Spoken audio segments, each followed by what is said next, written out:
So we're only days away now from Assassin's Creed Shadows. It's been a whole lot of fun making content in the lead up to launch, and it has been awesome to see so many of you as excited as I am in the comments of each video. And today, to wrap up the lead up to the game, we're going to be going through everything you need to know about Assassin's Creed Shadows before you get your hands on the game later this week. Now, we're essentially going to be rapid firing through as much information as I can fit into the video without dragging it out. I'm not going to be going too far into depth into each little topic that we cover, but if you want more in-depth content, I've already made about 12 or so videos on Shadows so far. So be sure to go and check all of that out because that obviously dives in a little bit deeper into each different topic. For the sake of this video though, the point is to essentially compile all of that info into one video and rapid fire through it. So without wasting any time, let's jump right into it. Now, starting off with the boring basics, I guess. The launch date is obviously March 20th, so only a few days away now, and the game will be launching on the PS5, Xbox Series X and S, as well as on PC too. Now, on PC, it's actually launching on Steam too, which is good to see because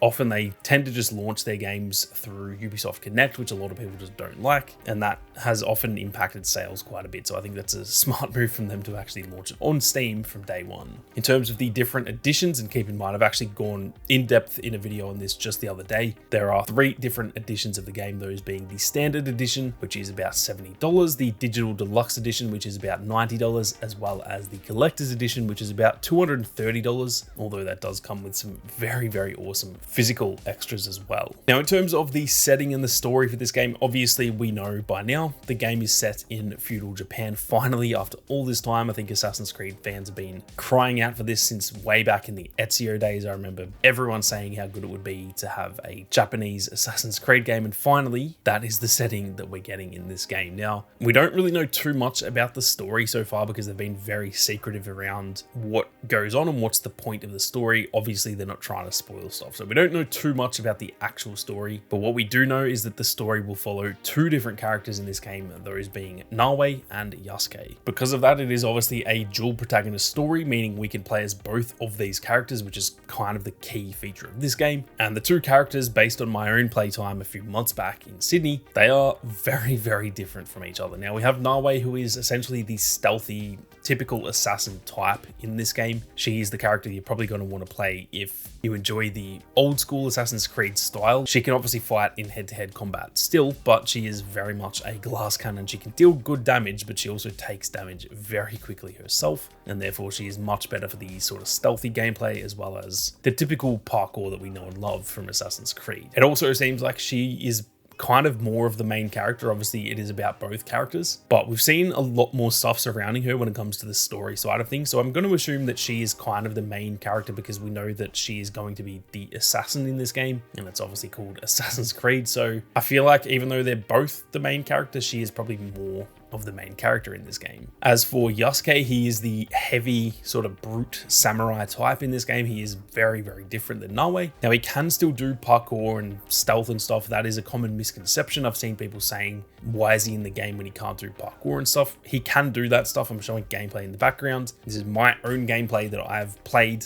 and can absolutely confirm he can still do parkour. He is just less efficient than Nawe because obviously she is a lot more nimble and has a lot more training when it comes to that as well. Although he can do those things, head-to-head combat is definitely where he thrives. He is very, very fun to play, and you can genuinely just take on like 10 or more enemies at once and take them all out with relative ease. So he's going to be very fun to play. I think a lot of people are going to be very shocked by how good Yasuke's gameplay is. I see a lot of people saying they just only want to play Nawe, and I'll be shocked if most people actually still say that by the time they're playing the game, because once you get your hands on Yasuke, you realize that both of these characters are incredibly fun to play. Now, the good thing is that you guys can swap between these characters at essentially any given moment. When the game is in like open gameplay, meaning you're not in a mission currently and stuff like that, you can literally just go into the menu and switch characters at any point. You will also get the option to pretty much choose one of these characters before most of the missions start. So they might be planning out, you know,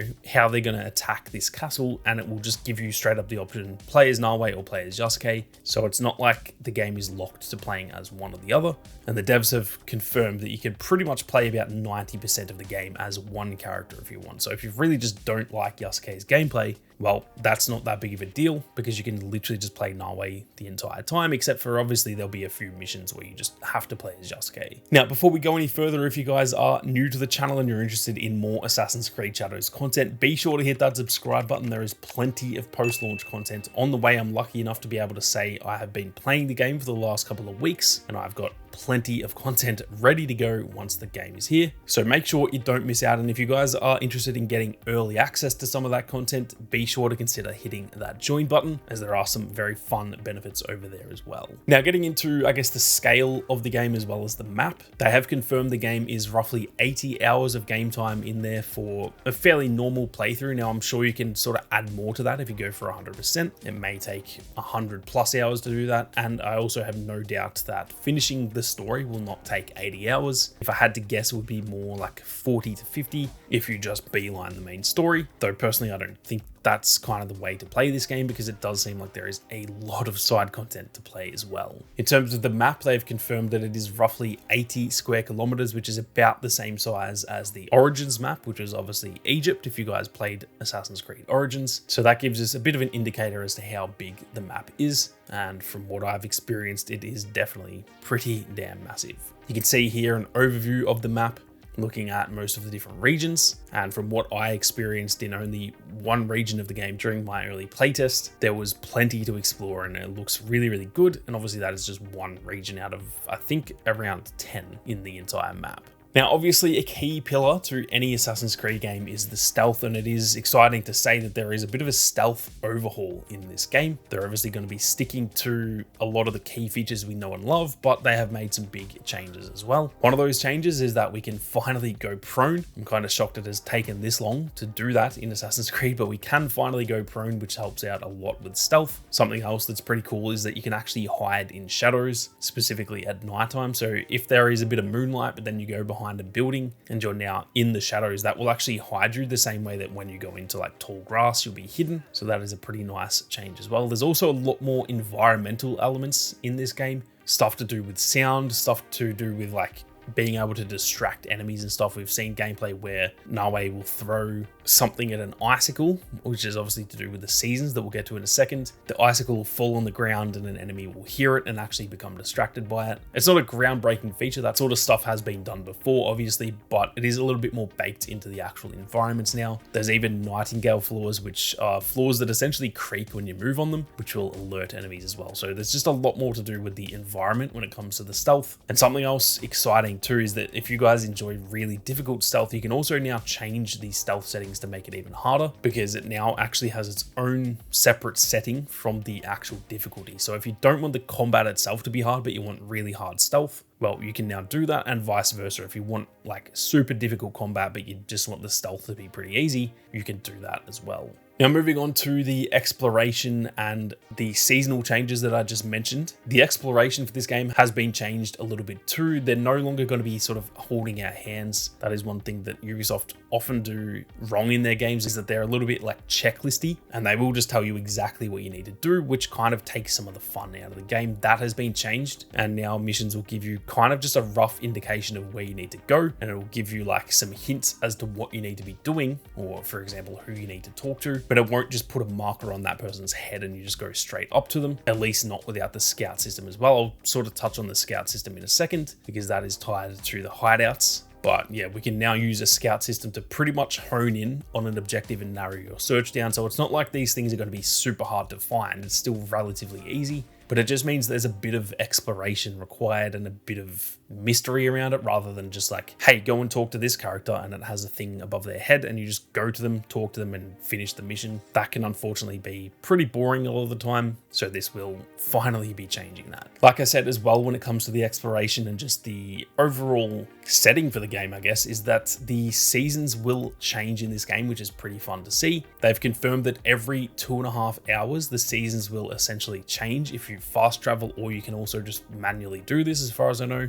And so it's not like we're always going to be playing in a sunny Japan. Sometimes it will be snowy, sometimes it'll be like autumn and the leaves will be falling off trees, which also will actually affect the stealth and stuff like that. And obviously then sometimes it will be a nice, beautiful, sunny Japan. And I think that is going to add some nice variation to the game as well. On top of the seasons, there is also then just weather events as well. So it'll just randomly start raining. Sometimes it'll get super windy, which can actually, again, affect the stealth. Enemies will hear you less when it's super windy. And on top of that too, there is obviously a day and night cycle as well. So that just all adds a lot of variety to the game. It's not just always in the same setting and feeling very similar. The map and the game in general will actually change quite a bit throughout your journey. Now, something I just mentioned as well is the hideouts. This is something that is very, very exciting to see. I'm keen as to jump in and see how this actually plays. We can essentially fully build our own hideout. This is pretty much a safe place for the assassins where we can then recruit new members. We can make upgrades to certain things in the game, for example, like our weapons. You can heal up here, you can get new improvements to your characters as well. And honestly, this just looks like a whole lot of fun on its own. It almost looks like a whole freaking game. It borderline looks like old school Age of Empires. So this is going to be a lot of fun. Like I mentioned earlier as well, with the scout system, it seems as though you can essentially upgrade the scout system from here and pretty much recruit new scouts to the Brotherhood, which will then also help with using the scout system as well. It'll just hone in even more so on your objectives. Now, last but not least, we're also going to quickly touch on the progression side of this game. They have confirmed that the max level in the game is 60, which I think is good to hear. It doesn't have absurd levels like some of the more recent Assassin's Creed games have had. From what I experienced as well, the skill trees seemed very deep. Both characters will actually have 6 skill trees each. So obviously a total of 12 different skill trees. That is a lot of stuff to be able to upgrade. And it looks like there was some pretty cool stuff we can do in those skill trees. Something else that is also interesting too is that you'll also need knowledge ranks to actually get to kind of the next level of the skill tree. So each of the things you can unlock is kind of locked behind a different level. So for example, at the knowledge rank 1, there'll be maybe 5 things in each skill tree you can get. But if you want to get those next progressions, you will need to actually get to the next knowledge rank. And to do that, you'll need to get knowledge points, which are essentially obtained by doing certain types of side content in order to get those knowledge points, rather than just simply like mindlessly grinding away for skill points, which I think is a good thing. It means that you actually have to put some thought into, all right, if I want to get this next thing, I've got to go and do this little side mission or go take out this castle, for example. It seemed like there were little things that will give us the knowledge points, and they're not just tied behind simply going out and doing a main mission, which I personally like. I think that it means exploration and that side of thing is going to be a lot more important, and it will sort of force players to actually go and explore the world that they've designed rather than just simply beelining the main story. Though you can obviously still do that, it just means you might not be able to get those final upgrades, as you'll probably only obtain a certain amount of knowledge points from doing the actual main missions. I'm pretty sure you will get them from those main missions, but yeah, in order to fully upgrade each of your characters, it seems like you will need to go out and do some of that side content as well. But that is pretty much it for everything you need to know about Assassin's Creed Shadows, guys. Like I said, if you want more in-depth looks into all of these different little topics, there is plenty of content that I've already uploaded, so be sure to go and check that out as well. And like I said, there will be insane amounts of content once the game launches. Lots of tips and tricks, lots of where to find the best items and stuff like that. I'm going to be full sending it when it comes to Assassin's Creed Shadows. So if you are new and you want to see more content, be sure to hit that subscribe button. There is plenty more on the way. But with that being said, thank you all very much for watching. You guys have a great day, and I'll catch you all in the next one.